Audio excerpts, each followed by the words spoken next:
Come with me, and you'll be in a world of pure imagination. Take a look, and you'll see into your imagination. Can you believe it's been 48 years since Gene Wilder brought Willy Wonka to the big screen? Now Charlie and the Chocolate Factory is a hit musical, and it is right here in the Bay Area. Performances are happening right now at the SHN Golden Gate Theater in San Francisco. I am so excited to welcome two stars of the show to the nine, Daniel Quadrino and Alex Dreschke. Thank you both for joining us. Thank you. You play Mike TV, and you're the understudy for Mike TV, and you're an Oompa Loompa. I have to talk about first, how do you, a tall, thin gentleman, play a little tiny orange, short, stubby character? What's that magic? Honestly, it's so cool how it's done. This show is such a spectacle, and that is just one of the many theater magic moments in the show. You're gonna have to come see it. So the chocolate river, the edible teacup, all these things we remember from the Gene Wilder movie and from the Roald Dahl book, because the book itself, you've read it, we probably read it 3 or 4 times a year with my little family. The detail and the fantastical imagery in those words. What's that like bringing that to screen? It's really awesome because they have the classic moments from the book that you know and love, but then they have the parts of the movie that you love, and then the parts of the Johnny Depp movie. I think it's like the perfect mash of all three tellings of the story. For parents and for the little ones. So let's talk about Mike TV. In the movie, he's the little boy who reaches to the screen and grabs the chocolate bar, and then the Oompa Loompas are very bad to him. Well-deserved. Well-deserved. Is it kind of fun playing a little jerky kid, if I can say that? It is. I tap into that little bratty 11-year-old that I don't like to believe that I was. And it's really fun to do every night, and just like, you know, all 4 of the ticket winners besides Charlie represent like what these kids are like.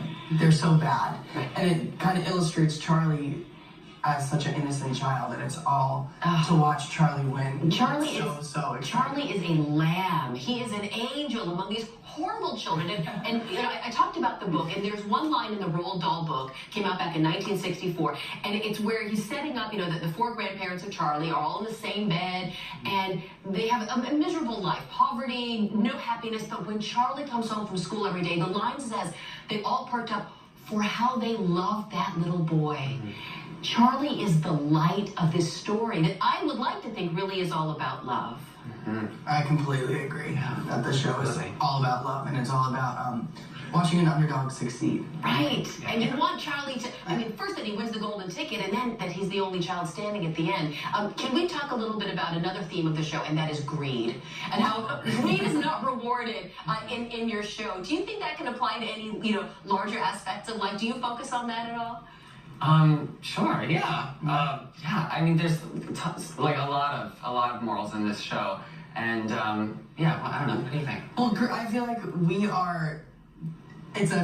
we're telling the story, and me being the greedy kid that I am, it's not rewarded, like you said, and like we're cautionary tales. That's right. Don't be like Veruca. Don't be like Veruca. Don't be like Violet. Don't be like Mike. Right. And then we watch Charlie just doing what he's told. Right. And it shows that if you do what you're told and you do the right thing, you will be rewarded. He's so pure and he's so innocent. I imagine that parents watch, when I rewatched the movie, they actually had it at the Oakland Paramount Theater here in the past few months, and I saw the movie again, the one with Gene Wilder, for the first time in several years, and I was watching it with a new eye because the Oompa Loompas are horrible to those kids. And you know, Willy Wonka himself is kind of a jerk sometimes too. There are darker aspects to your show. There's absolutely darker aspects, because it's a little bit more focused, like the book, how the book was dark. You know, all the children's demises, they're not. Right, they're not pretty. They're not pretty. Yeah. But it's fun and exciting, and it's amazing to hear the audience's reaction. All those, and the audience has been great here. I imagine. Super excited to be here for a month. San Francisco loves theater, and yes. it just comes across having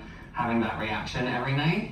Yeah, and especially the kids, they love it. I love that when I go, I see little ones in the audience. Us too. Oh, I love that too. Yeah, and they're there at the stage door afterwards to say hi. We love it. It's been so inspiring coming back to my home here in the Bay Area, and I was in the audience just a couple years ago now. Great. To be on the stage, it's incredible. Excellent. You should pass out everlasting gobstoppers at the end. All right, very good. Daniel and Alex, Congratulations to you. Welcome home. Charlie and Chocolate Factory right now is at the XHN Golden Gate Theater and is playing through May 12th. All the ticket information you could possibly need and more is waiting for you on KTVU.com. Just click on web links. Thank you so much for joining us. Thank you. Gentlemen, back to you. All right, guys. Great.